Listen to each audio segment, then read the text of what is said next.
विद्यार्थी मित्रांनो, आज आपण विज्ञान या विषयाला सुरुवात करणार आहोत.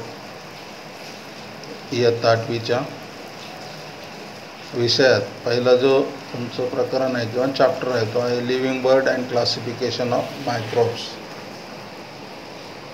यामध्ये म्हणजे सजीवसृष्टी आणि सूक्ष्म जीवांचे वर्गीकरण हे पहिलं प्रकरण आहे. यामध्ये आपण सुरुवातीला what is the hierarchy for classification of living organisms म्हणजे सजीवांच्या वर्गीकरणाचा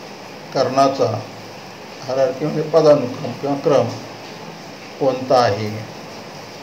हू invented binomial system of nomenclature म्हणजे सजीवांनाचे नाव देण्याची द्विमितीय पद्धती किंवा द्विनाम पद्धती कोणती आहे. when which level of hierarchy are considered while writing the name of binomial nomenclature म्हणजे द्विमान पद्धती जी आहे तिला नाव लिहिताना कोणत्या क्रमाने विचारात घेतले जाते. तर याचा सर्वांचा अभ्यास आपण मागील येथे केलेला आहे. आज आपल्याला पहिला घटक जो बघायचा आहे तो आहे biodiversity and need of classification. यामध्ये last year we learn that all the living organisms on earth have adapted according to geographic region, food, injections, त्याच्यानंतर defense, etc. While adapting, many differences are observed in the organisms of same species too. म्हणजे मागील येतात आपण भौगोलिक परिस्थिती, प्रदेश किंवा परिस्थिती, अन्नग्रहण, संरक्षण अशा विविध कारणांनी पृथ्वीवर सजीवांचे अनुकूलन झालेले आढळले.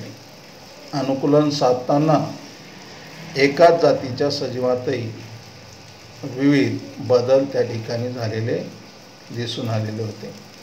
According to 2011 census around 87 million species of living organisms are found on the earth, including land and sea.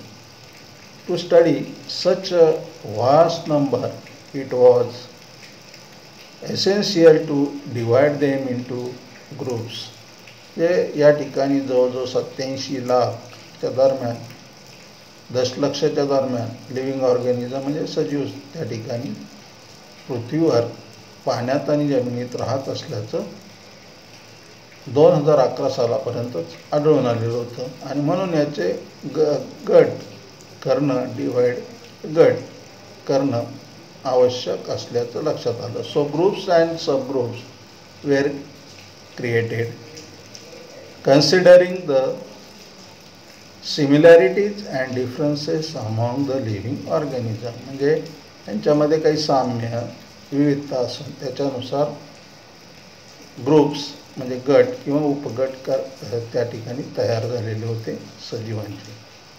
The process of dividing living organism into groups and sub group is called biological classification. म्हणजेच काय तर groups आणि सब group जे आहेत तर त्याच्यापासून आपण या ठिकाणी जी प्रोसेस आहे म्हणजे जी सिस्टीम आहे, जी प्रक्रिया आहे ती प्रक्रिया गट पाडण्याची. कोणते गट? ग्रुप्स अँड सब ग्रुप्स म्हणजे काय गट आणि उपगट यांची जी प्रक्रिया आहे बनण्याची तिला आपण जैविक वर्गीकरण म्हणणार आहोत. The process of dividing living organism living organism म्हणजे सजीव, इंटू ग्रुप्स अँड सबग्रुप्स म्हणजे जी प्रक्रिया आहे गट पाडण्याची कोणाची, सजीवांची. कोणते गट? गट आणि उपगटात विभागण्याचे, बनवण्याचे. त्याला आपण काय म्हणणार आहे? Biological classification. परत एकदा वाचतो. Process, the process of dividing living organisms into groups and subgroup is called biological classification. म्हणजे सजीवांचे गट आणि उपगट पाडण्याची जी प्रक्रिया आहे तिला आपण जैविक वर्गीकरण म्हणतो.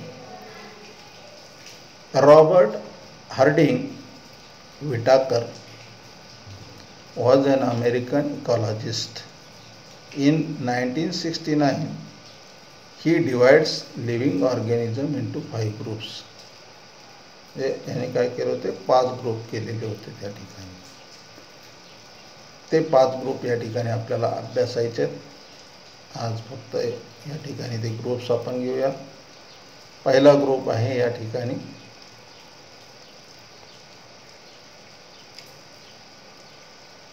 For the classification of Whitaker's considered following criteria. म्हणजे विटाकर यांनी पुढील निकष त्या ठिकाणी लावलेले होते. पहिले घेतले कॉम्प्लेक्सिटी ऑफ सेल स्ट्रक्चर म्हणजे काय? पेशींची जटिलता. तर त्यामध्ये प्रोकॅरियोटिक आणि इकॅरियोटिक असे म्हणजे आदिकेंद्रकी आणि दृश्य केंद्रकी असे 2 गट त्या ठिकाणी पडतात जटिलतेनुसार पेशींच्या. दुसरं आपल्याला बघता येते कॉम्प्लेक्सिटी ऑफ ऑर्गॅनिझम्स म्हणजे सजीवांची मध्ये काही जटिलता असेल त्यानुसार गट करता येतात. त्यामध्ये युनिसेल्युलर आणि ऑर मल्टीसेल्युलर. म्हणजे युनिसेल्युलर असेल एक पेशीय किंवा बहुपेशीय त्या ठिकाणी या करता येईल. Mode of nutrition. Mode of nutrition. तर मोड ऑफ न्यूट्रिशनमध्ये पहिला आहे प्लॅन्ट. पहिला आहे ॲटोट्रॉपिक. ॲटोट्रॉपिक म्हणजे स्वयंपोषी. And photosynthetic. फोटोसिंथेसिस म्हणजे प्रकाश संश्लेषण असणारे. त्याच्यानंतर पुढे दुसरं दिलंय फंगी. फंगी म्हणजे कवके. सॅप्रोफायटिक. सॅप्रोफायटिक म्हणजे परपोषी. आणि ॲब्झॉर्बेशन फ्रॉम डेड ऑर्गॅनिझम्स म्हणजे काय? मृत अवस्थेत अन्न शोषण करणारे. पुढचं आहे मोड्स ऑफ न्यूट्रिशनमध्ये ॲनिमल्स. ॲनिमल्स कसे असतात? हेट्रोट्रॉपिक. हेट्रोट्रॉपिक म्हणजे परपोषी. अँड इंजेस्टिव्ह. इंजेस्टिव्ह म्हणजे ते भक्षक धरणारे, भक्षक. लाईफस्टाईल. पुढचा चौथा जो गट आहे क्रायटेरियाचा तो आहे लाईफस्टाईल. आता लाईफस्टाईलवरून त्यांनी गट पाडले. प्लॅन्ट्स. प्लॅन्ट्स आहे प्रोड्युसर्स म्हणजे उत्पादक आहे. त्याच्यानंतर आहे ॲनिमल्स. ॲनिमल्स आहे कंझ्युमर्स. कंझ्युमर्स म्हणजे भक्षक. फंगी.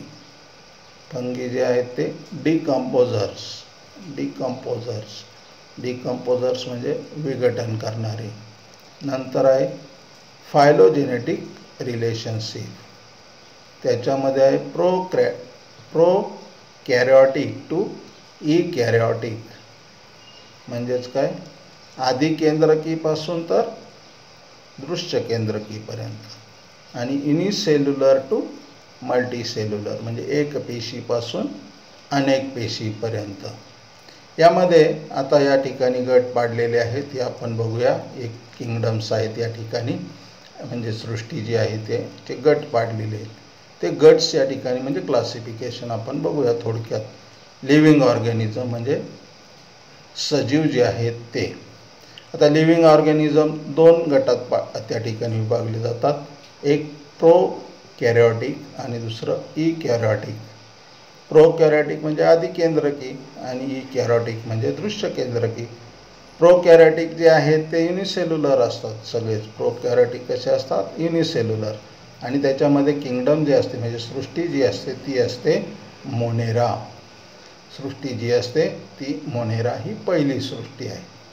आता इकॅरियोटिकमध्ये दोन असतात म्हणजे दोन्ही पद्धती येतात. युनिसेल्युलर पण असतात आणि मल्टीसेल्युलर पण असतात. युनिसेल्युलरमध्ये जर तुम्ही बघितलं किंगडम तर फक्त एकच आहे, प्रोटिस्टा. कोणती आहे? Protista.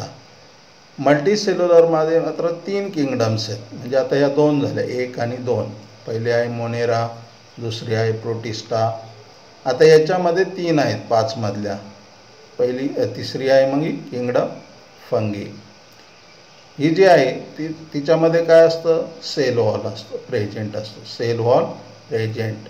But organisms can't perform photosynthesis. म्हणजे पेशीभित्तिका असतात परंतु काय होतं? प्रकाश संश्लेषण करू शकत नाहीत. दुसरी जी आहे ती आहे प्लॅन्टी, या म्हणजे वनस्पती. याच्यामध्ये सेल वॉल प्रेझेंट असतो and organisms can perform photosynthesis. आपल्याला माहिती आहे वनस्पतीमध्ये प्रकाश संश्लेषण होतं, सेल वॉल पण प्रेझेंट असतं आणि फोटोसिंथेसिस ही क्रियासुद्धा होते. Organisms can perform photosynthesis. Last kingdom आहे 5वी, ती आहे ॲनिमिलिया म्हणजे प्राणी. यामध्ये नो सेल वॉल म्हणजे पेशीभित्तिका असत नाही. No cell wall. तर अशा पद्धतीने या ठिकाणी लिव्हिंग ऑर्गॅनिझमचे जे 5 किंगडम्स, 5 गट पाडलेले वेगवेगळ्या क्रायटेरियावरून, ते आपण या ठिकाणी अभ्यासलेले. विद्यार्थी मित्रांनो, हा घटक आपणास समजला असेल अशी अपेक्षा बाळगतो.